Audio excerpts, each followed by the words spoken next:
नमस्कार दोस्तों, आज 31 अक्टूबर है और 31 अक्टूबर का दिन एक राष्ट्रीय महत्व रखता है क्योंकि आज ही के दिन सरदार वल्लभ भाई पटेल की जयंती मनाई जाती है, जिन्हें अक्सर भारत के राजनीतिक एकीकरण के निर्माता के रूप में वर्णित किया जाता है। स्वतंत्रता के तुरंत बाद उन्होंने 560 से अधिक रियासतों को भारतीय संघ में एकीकृत करने के विशाल कार्य का सामना किया। सरदार पटेल की एकता का दृष्टिकोण केवल क्षेत्रीय एकीकरण तक सीमित नहीं था, बल्कि राष्ट्रीय उद्देश्य और सामूहिक शक्ति तक विस्तृत था।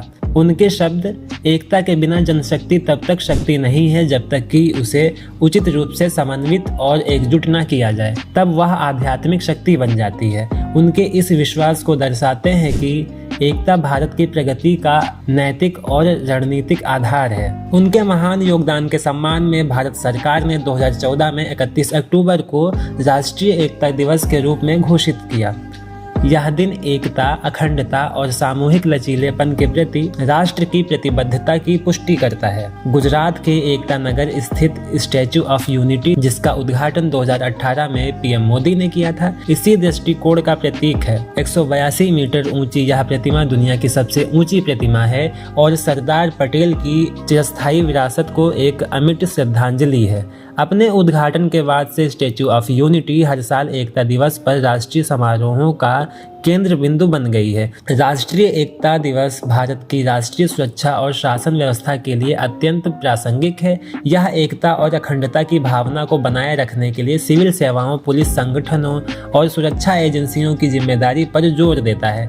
सरदार पटेल के ये शब्द आज भी प्रासंगिक हैं। आज हमें ऊंच नीच, अमीर गरीब, जाति पाति के भेद मिटाने होंगे। हमें एक ही पिता की संतानों की तरह रहना होगा। यह दिन आंतरिक और बाह्य चुनौतियों का सामना करते हुए अपनी संप्रभुता, स्थिरता और एकता को बनाए रखने के राष्ट्र के सामूहिक संकल्प की याद दिलाता है। राष्ट्रीय एकता दिवस सरदार वल्लभ भाई पटेल की 150वीं जयंती के उपलक्ष्य में मनाया जा रहा है, जिन्हें भारत के लौह पुरुष के रूप में माना जाता है। यह आयोजन एकता नगर गुजरात में होगा। इसमें भव्य परेड और सांस्कृतिक समारोह का आयोजन किया जाएगा। इस परेड में सशस्त्र बलों द्वारा गणतंत्र दिवस की परेड की तर्ज पर परेड और भारतीय वायुसेना के विमानों द्वारा फ्लाई पास्ट शामिल होगा।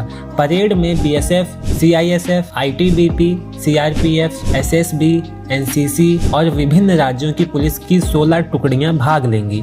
ऑपरेशन सिंदूर में भाग लेने वाले बीएसएफ के 16 पदक विजेता सैनिक और सीआरपीएफ के 5 शौर्य चक्र विजेता भी एक खुली जीप में सवार होकर परेड में भाग लेंगे।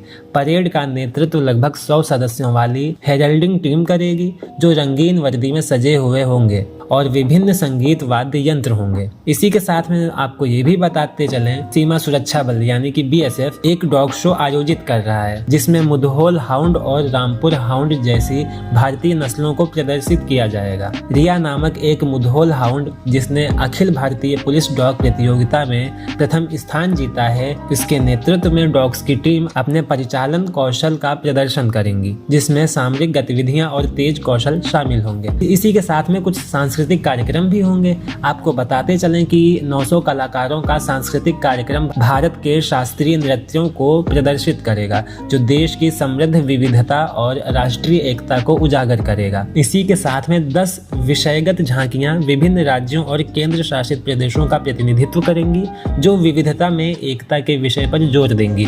1 से 15 नवंबर 2025 तक आयोजित होने वाले भारत पर्व में सांस्कृतिक प्रदर्शन, खान पान का उत्सव और हस्तशिल्प स्टॉल शामिल होंगे, जो भारत की विविध संस्कृति और विरासत को प्रदर्शित करेंगे। इस दौरान 45 खान पान के स्टॉल, 55 हस्तशिल्प और हथकरघा स्टॉल और विभिन्न राज्य मंडप होंगे, जो 28 राज्यों और 8 केंद्र शासित प्रदेशों का प्रतिनिधित्व करेंगे।